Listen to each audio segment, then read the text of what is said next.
Ayan o, nasa labas kami ni Apo. Dahil nagutom. Sisilaw daw siya sa araw. Pero ang ganda ng araw ngayon mga kalola. Sabado ng umaga. Walang pasok. Walang pasok si Malkulit. Kaya lang kahapon kasi mga kalola. May kinainan kami dyan sa may tabi ng bisita. Kasi nagutom siya kahapon bago pumasok. At nagutom din ako. Kumain kami dun ng pansit. Ngayon may naano siya, nakakain siya ng hotdog. Ngayon sabi ko bili na lang kami ng hotdog at lulutuin ko. Wag na daw, doon na lang daw kami kumain. Parang nagustuhan niya yung place. Ayan. Oops, yeah. Kaya ngayon, parang lakad-lakad kami. Medyo malayo din sa amin. Mga 5 to 10 minutes ang lakad. Parang exercise. Kakain kami doon. Pag uwi, gutom ulit. Oh, di ba? Pag uwi mo, gutom ka ulit.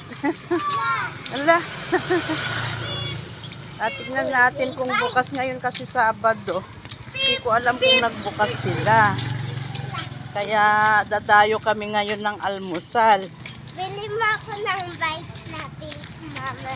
Pang marami na tayo pera. O, pag marami na tayong money, wala pang money si Mama La, diba? Kaya natutulala si Mama La kasi walang pera, walang money. Opo.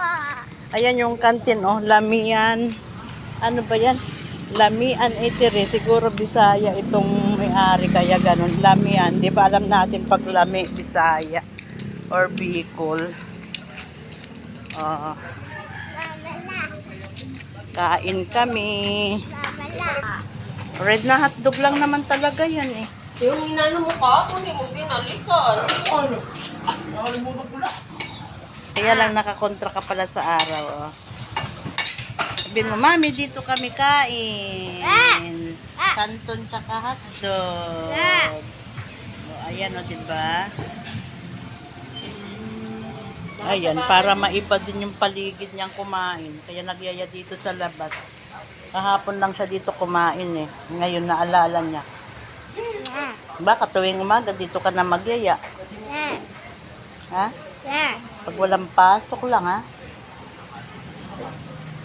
Pag may pasok wala. Dito yan sa tabi ng bisita ng ano bangkal. Harapan ng compact. Ayan o.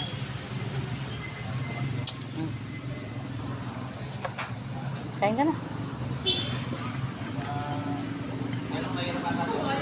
Ayaw mo, ubusin ko to. Ayaw mo yung kanton?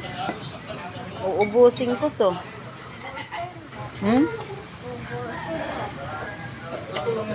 Ubusin ko?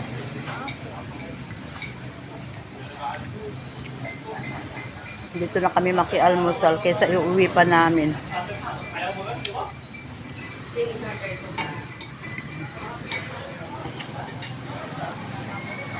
Gusto mo to? Gusto yan?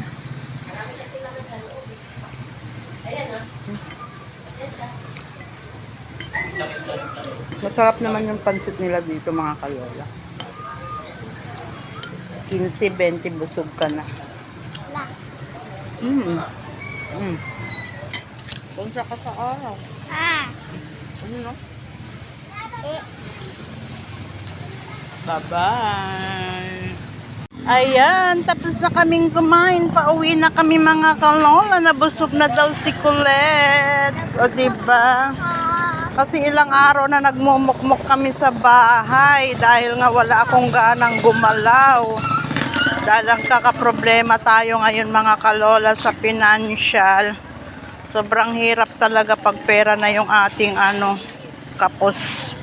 Sobrang hirap mag-isip, gumalaw, lahat-lahat na. Pero sabi ko nga, bawal naman sumuko kasi lalo tayong malulugmok pag hindi tayo gumalaw, diba?